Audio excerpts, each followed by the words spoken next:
Welcome everyone to the WithATwist Podcast, all about sharing stories from the interesting and successful. Today, I'm your host Dylan, and I'm with your co-host Cooper.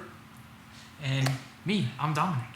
Yeah, Dominic is our guest. I am typically a DJ, videographer, photographer, editor, avid car enthusiast, fashion enthusiast, I guess.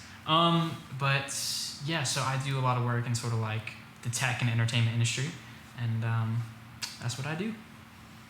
All right, that's really cool. So, hold on. Tell us your background. How did you first find out about DJing, and what made you think, hey, I want to do that? So this story actually goes back several years. So I was about maybe 10, 11 years old, and my dad needed some speakers for a new business he was opening, and the cheapest, easiest way to get speakers was to buy this little combo set. It came with speakers and this little DJ controller that had CD slots and everything. So he bought that years ago, and then he never used the little DJ controller because all he needed was the speakers. So DJ controller just sat around, and I never really known what to do with it. I just sort of looked at it and I was like, I wonder how you use that. That'd probably be kind of cool. And I had always been really into cool skater music at the time. I've been skateboarding for a very long time, as long as I can remember. So I've been listening to stuff like Beastie Boys, older 90s rap, a lot of rock and punk music at the time. And so I had known, as far as Beastie Boys and stuff, whenever they played their rap shows, they had a DJ. So I was like, I wonder if I put a CD in and started playing Beastie Boys and mixing it and stuff. And so I tried, and I actually figured out it was really really And my dad filmed actually a couple little segments of me DJing and put it on the internet and stuff. And I kind of got a little bit of traction through there, as far as my dad's friends and people who he networked with saw that I was a DJ. And I even had a very small sort of signing company out in LA be like, hey yo, we want you to come DJ for us on LA. That unfortunately fell through just because I think the signing company either went out of business or didn't have enough people signed to it, so that never really came to fruition. However, my passion for DJing started then, so I DJ'd every now and then. I'd play a whole bunch of different music, learn different techniques, watch YouTube videos, and do tutorials on different ways to mix. And it wasn't until Christmas, probably about almost 3 years ago now. My mom gave me a little bit of a kickstart, and I got my first real DJ controller. It was a Pioneer DDJ SR. It was only a 2-channel mixer and controller. It was a couple years old at the time. We bought it used for hella cheap, but it did the job. And that's what I've been playing with for a while now. I'm upgrading soon to probably a DDJ SX2, which is a 4-channel controller. So that was my first controller, and I was super excited. I had a table in the basement. I used some old leftover speakers we had laying around. I had my laptop, downloaded some software, plugged it into the laptop, plugged it into the speakers, played some music, and I'm my own little DJ, little setup. And I just sort of did it in my bedroom for a little bit. And the school I went to at the time was doing a little spring fling outside the gymnasium, and they needed music. And apparently, my mom had worked there at the time. She was talking around to the other employees and staff about how I was getting into DJing and music, and they actually reached out to me to DJ the Spring Fling event. So that was my first actual gig. So I went out there with my speakers and my controller. I set up, started playing music, played a lot of dance music, pop music, sweating bullets the whole time because I swear I was going to hit play or pause at the wrong time and just screw the whole thing up. And yeah, that's sort of where I got the whole business ball rolling. The school then hired me for a couple other events that year under contract, and I got paid. Back then I charged $35 an hour, which for a normal day job, $35 an hour sounds like stupid money. But if you're DJing and you only work 2-3 hours at a time, that's really not that much revenue, and especially for me being just a little startup mobile DJ. I couldn't really charge a whole lot more than that. Now I do. Now I've got a much better setup, and still growing the business from there. So what kind of places have you played, I guess, since then? Mostly school events. I do birthday parties and outsource stuff like that. Soon I'll be playing at a new venue downtown pretty regularly. I'll be DJing there, playing some sets of my own. And then once I actually get more production oriented, I'll have my own tracks being played as well and stuff, which will be pretty cool. And yeah, so mostly school events. Also at my dad's coffee shop, he's got a spot. I play open mic nights sometimes, and I often get booked for my own event. It usually gets pretty packed in there. Not with a whole lot of people, but enough to the point where, I get good tips and I still get paid on the hour. So it's good money and it's good exposure. Yeah, I greatly hope to expand upon that. Nice. So, as a musician, I understand there's a lot of, trouble finding inspiration, especially when creating your own music. So where do you go for inspiration, and where do you find that way to keep DJing interesting and, passionate? That's a good question. One place that I had recently gotten a lot of inspiration from was YouTube. When I was starting off, I didn't really know a whole lot about the industry, so I'd research a whole lot. I'd do YouTube, I'd find tutorials on how to mix, different techniques. And I found this one guy, I'll give him credit. I don't think he's actually on YouTube or making videos anymore. The last video he uploaded was 2 years ago, and it was it was a controllerism tutorial, and he said, yeah, I'll have another video up next week, and then never posted again, which is kind of sad. But yeah, his name was DJ Axon on YouTube, and he did this really cool, I guess he wasn't the only person to do it, but he's the way I found out about it. This really cool controllerism technique where you use the velocity touchpads on a controller.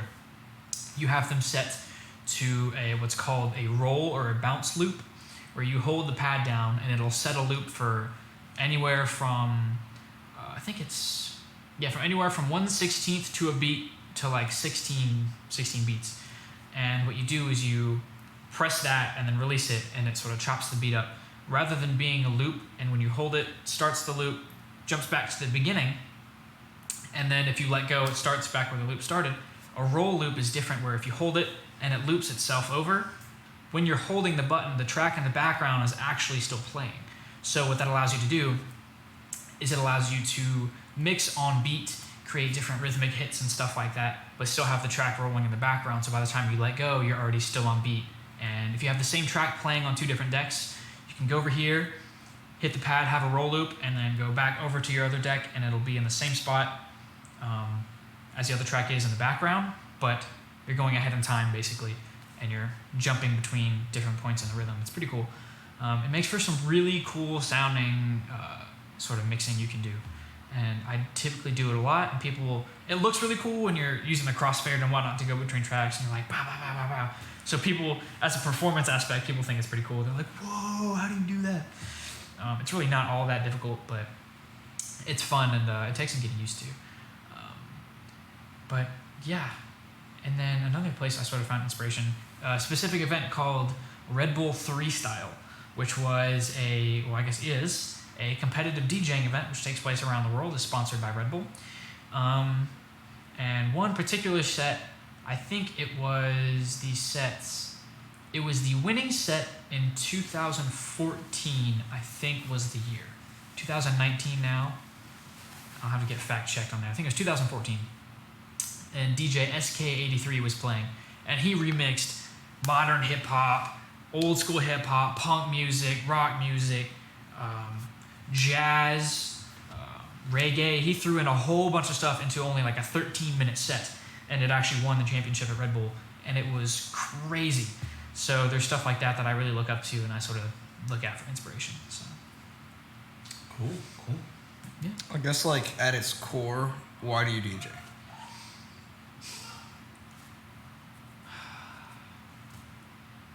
I would always, I was not only looking for something sort of artistic and fun to do. When I was younger, I'd always thought, music was cool and I wanted to do it. So I sort of started there with music and everything.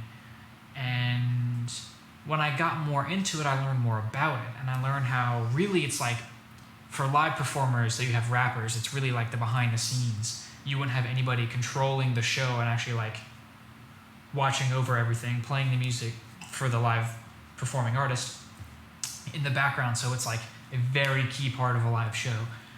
Things like school dances and everything. You can make or break a night if you're a DJ.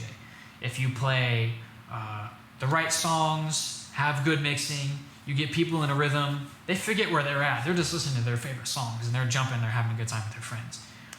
And if they're singing along and you cut the beat for a split second, the crowd fills in the lyric and then you bring the beat back and everyone's just, it's like, that's the most satisfying feeling there really is. Stuff like that. And then it's just really, it's not about like sort of your self-fulfillment rather, but what you can do for other people.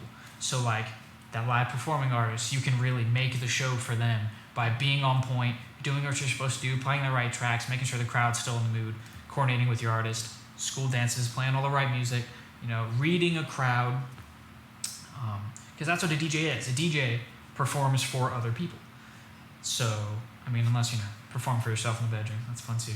But yeah, that's what I do it for. I really enjoy doing it. I love doing it, even playing for myself. But once I see other people really vibing along with whatever I'm playing or whatever I'm doing, or they're peering over like, how does he do that? That's always like the most fun and satisfying part, is seeing other people really enjoy what you're doing as an art. So it's pretty cool. It's pretty cool, man. It's pretty cool.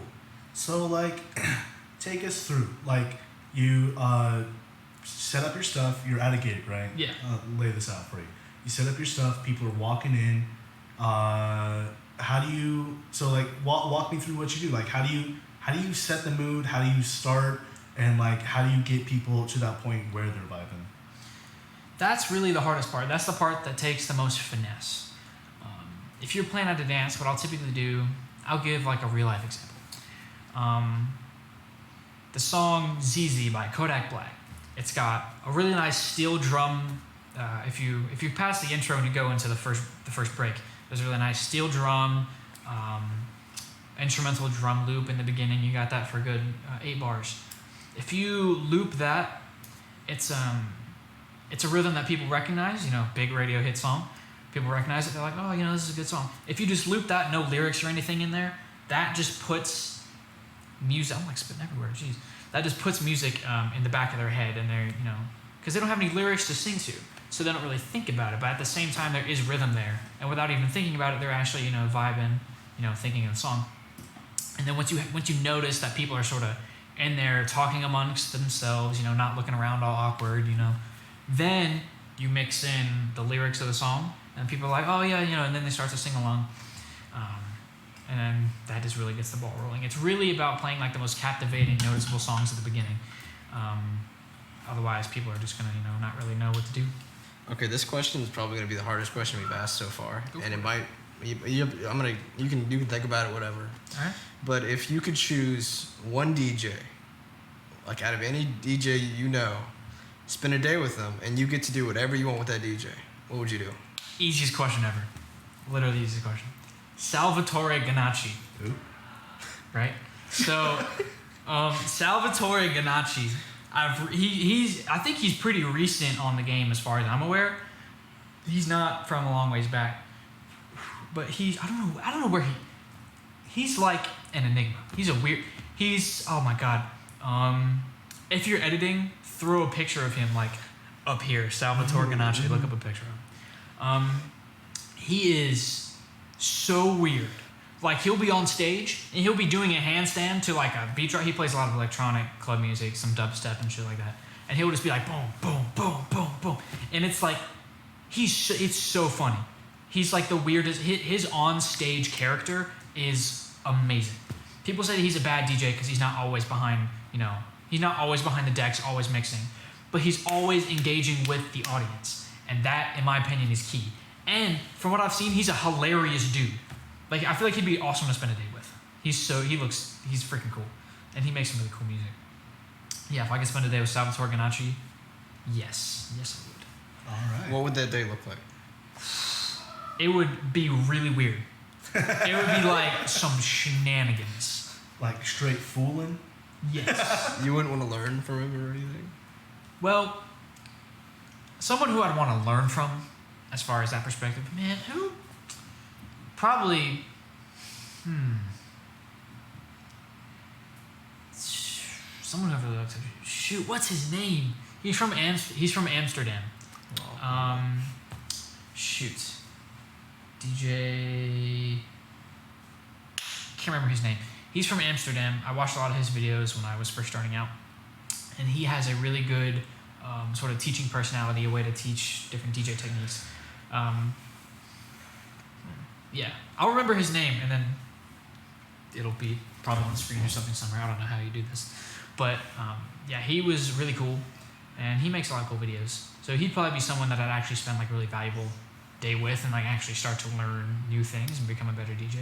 But as far as having a good time with a big name DJ, Salvatore Gannouchi, all that. So, do you have any like problems like trying to get your name out there or anything like that? Yeah, sometimes. Yeah, typically that's like when you're starting small. That's like the biggest issue. The bigger and bigger you get, the more that snowballs. But when you're actually starting at the bottom, getting your name out there is one of the hardest things to do. I've got different social media pages. I've got business cards. I've got flyers. I've got people talking. Linked in the bio. Yes, link in the bio, some social media. And that's really the biggest part, is getting your name out there. Because people are like, well, you're so small, I wonder why he's small. He's probably not good or something. Versus, you're small because you're new, which is typically what it always is. So people don't really make the connection that someone who's like actually starting off may have, different ideas, maybe sort of unorthodox in the way they do things. So, I will say this, my personal sort of like a little bubble of people that I work with is kind of small. They're really good, genuine freaking people. My main issue that I've been dealing with is like networking and whatnot. Because I've been really trying to find like more people to sort of like DJ for and whatnot. Because I really like doing mobile parties and like gigs and stuff. I find a lot of it's pretty cool because you behind the decks, you might not actually socialize with people as much as you think. But when people do come up to you, ask for a song or something, it's pretty cool. So you mentioned videography. What kind of videography have you done so far? I do a couple different things. A lot of it is cinematic photography with typically cars in the automotive community. I go to different car events and I shoot different cars, different environments and whatnot. That's like the most fun stuff to put together because that also ties into music. Hitting the edits just right on breaks of music, it's really satisfying because you watch it and you hear it and you're like, that was cool. So that's typically what I do with video and photography is I do a lot of automotive stuff. I'm a big car enthusiast. I'll plug my own car, just why not? 1991 Mazda Miata. So all my MX-5 people. But So like, what kind of car stuff do you do other than like the video taking videos of cars?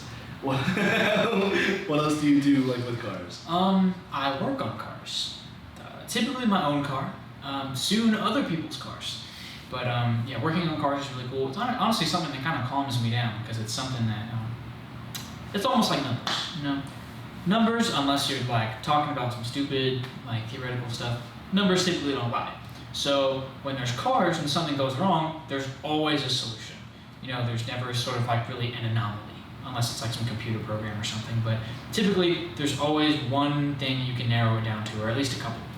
So when you're working on cars and you're fixing things, it's really a process to find that one thing, and once you find it, fixing it, and then having the sort of satisfaction of it being fixed and working as it should, it's a really cool thing, It gives you some satisfaction. It makes it feel like you actually did something.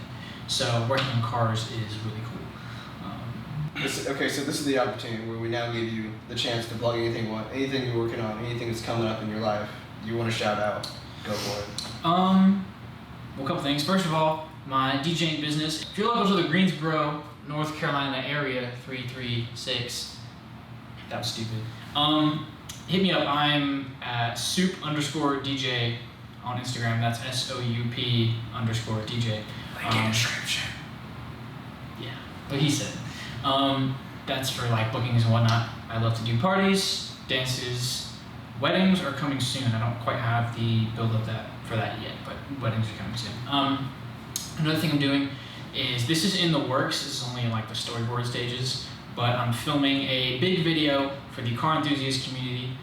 It'll be approximately 3.5 minutes long. So not a big video, but it's going to be very broad in the range of vehicles that'll be in the video. Have anything from Subaru to Porsche, like crazy stuff. That'll be a really cool cinematic video that's coming up. Look for that on probably YouTube. And that's really it as far as stuff that's coming up now. All right, man. Thank you so much for coming in on the podcast. It was great to talk to you today. Yes. Talk to you? Mm-hmm. Yeah. Cool. All right. I got ZZ in my head. You know, everywhere else they say ZZ. Isn't it? No, they don't, because it's ZEZE. No, they say ZZ. No, because they said that's how they pronounce Z. Well, yeah, but the actual title of the song is ZEZE. It's ZZ. Oh, so Zeddy Zeddy. No, because they say zebra. Yes, but like... Damn, get schooled, idiot. Zeddy. That's so fucking stupid. Shout out to Europeans. They say it literally everywhere else, bro. It's only America that says Z. Not only Europeans. Europe is one continent, dude. There's like 7. Kayla, are you just taking video of this? No, I'm on Periodically. Pinterest looking at Halloween costume ideas. Are these like... It's July! What the fuck? I'm getting excited early. I have to prepare. This is going good. We're gonna put a picture of whatever Halloween costume you're most likely to choose on the screen. Don't Shout out I can to- hear everything you say, so you can't whisper and expect me not to hear it. Shout out to our audio engineer who's pretending to do stuff. I'm listening to him breathe.